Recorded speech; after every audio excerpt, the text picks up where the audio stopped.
Well, hello and welcome to the 10-minute Bible study. My name is Mike, and today we're going to continue in the Gospel of Mark, chapter 6, looking at the story where Jesus walks on water.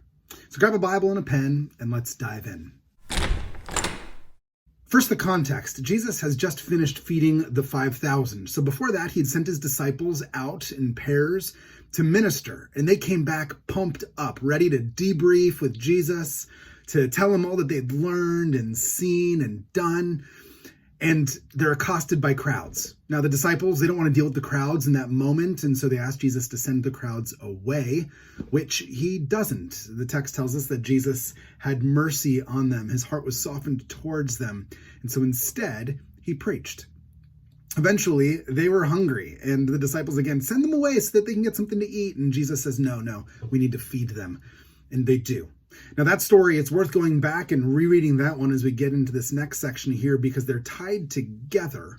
So go ahead and do that if you haven't done so, or you can look at the video that I've made on that same passage. I'll include it in the description below. And that brings us to Mark 6, starting at verse 45. Mark writes, "Immediately Jesus made his disciples get into the boat and go before him to the other side, to Bethsaida, while he dismissed the crowd. And after he had taken leave of them, he went up on the mountain to pray." Okay, a few brief observations here to get started as Mark begins to set the scene for this next vignette. Mark's repetition of the word immediately. I actually spent a good chunk of time talking about Mark's use of immediately in the very first chapter recently in a sermon I gave here at church. So I'll include that in the link below, but generally, Mark uses immediately over and over again as a way to continue to drive the narrative forward. It provides a sense of inevitability, a relentless movement towards a climax. Mark wants to communicate that Jesus is on the move, that he's a man of action. Second, while Jesus' disciples might not have been super experienced at sailing all night, he's putting fishermen into a boat here. They would have been comfortable on a boat. Furthermore, he's sending them home. Bethsaida was a small fishing village, the home of Philip, Andrew, Peter, and John. Jesus is sending them back to the very place his public ministry began in earnest. And while he sends them home, he himself heads to his place of comfort, into the wilderness to spend time with his Father, the same pattern we've seen in Jesus' ministry before. Big ministry day, alone time with the Father, back with the disciples. Big ministry day. This seems to be his pattern. In verse 47, Mark writes, "And when evening came, the boat was out on the sea, and he was alone on the land.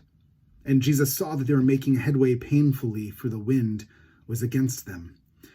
Now, if you remember back in verse 45, Jesus sent his disciples out into the sea.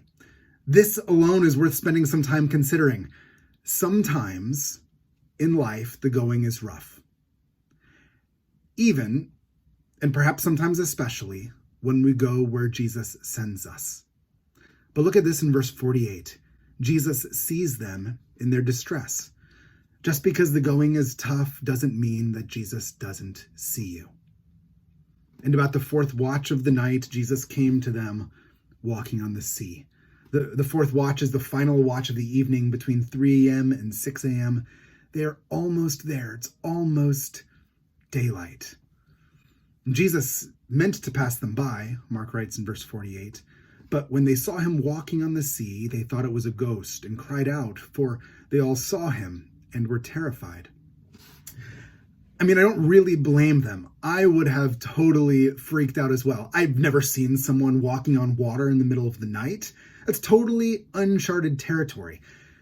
And at the same time, the disciples are awfully slow on the uptake here. Jesus just fed thousands of people.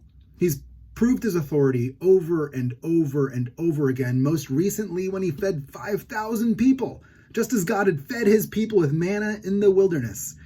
And here too, it's Jesus, and they miss it. That being said, they've never seen this or experienced it before. This is totally new to them. Jesus has a way of doing that, showing up in new ways, doesn't he? And sometimes it catches us by surprise. Mark writes, "But immediately Jesus spoke to them." As soon as they express their distress, Jesus responds. Right away, he sees their distress, he hears it, he responds and speaks to them. Jesus is so patient with his disciples. Jesus said to them, "Take heart, it is I. Do not be afraid." It is I, in the Greek, ego eimi, literally, I am. Jesus is revealing yet more of his identity to his disciples here, drawing them, to steal the words from C.S. Lewis, further up and further in. This is more of himself than he has revealed to anyone yet so far. This verse 51, "And he got into the boat with them, and the wind ceased. And they were utterly astounded, for they did not understand about the loaves, but their hearts were hardened."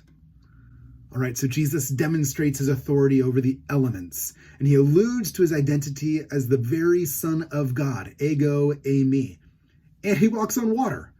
Absolutely, this is astounding. That's the appropriate response.